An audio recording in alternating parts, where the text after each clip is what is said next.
Chapter 55, Appeased Among the Trees, our friends revive the rescued traveler and discover his business on the road to Tuktu. We'd found one. One what? We were gonna be set for life. What was it? A myconid. His party was ambushed by the Sahuagins, and the myconid seized, leaving him with nothing but debt and no myconid to relieve it. I find it interesting that you say him and not it, despite your intention to sell it. Yes. Bit of a moral conundrum, isn't it, then? I unfortunately know what it's like to owe a big debt to someone very important. And I give him 50 gold. After pointing the young man toward Tuktu, our friends investigate the wreckage, find some healing potions, as well as an odd map the men discovered in the forest during their travels. I mean, it looks like it's saying there's a tree, and underneath this tree, where you found this map, there's something. Do we believe that ISI and MIL are territories or landmarks that share Border a of some border? sort? That's, yeah.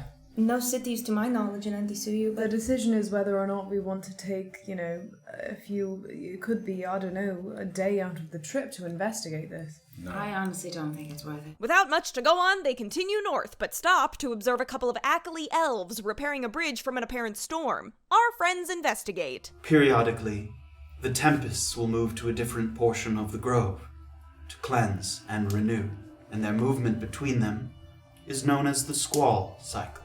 what are the areas? Ver, Isi, Mil, Itu, and Des.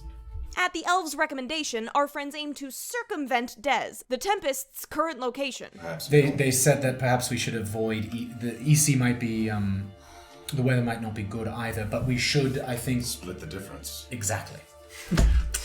It will keep us safely away from Des, while also hopefully investigating a little bit about what that could be. And away from the bad weather, hopefully. Our friends begin to make camp before officially entering the Ackley Grove, but are interrupted by a small group of gaunt travelers chanting along the path. Graven hears the voice of Kuuzni as they approach. Reveal yourself to them.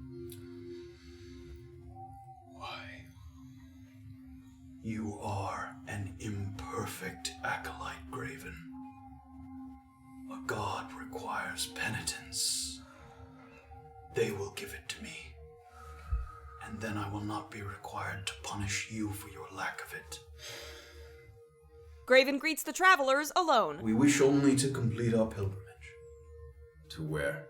Here's to honor the meddling gods. I am Graven of Kuuzni. And there's like a little... Cleric of cleansing light and fire. Is this true? A cleric of the great god of light? And he puts the banner down and he kneels. And the rest of them follow. The humbled traveler asks Graven to destroy their last bits of food in honor of Kuuzni, despite the devotees' hunger. Stand back. And they all kind of move back a little bit. Conjure a sheet of flame between my fingers and... burning hands out. Enlightened but hungry, the men depart, leaving our friends somber but inspired by the pleased Kuuzni. Later that night, Orba clutches her flower and speaks a private word. Kuuzni, if you can hear me, hear this. You can spare me your generosities.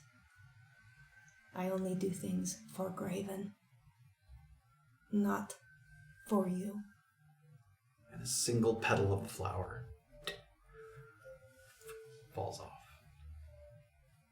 And Kuuzni takes your inspiration away.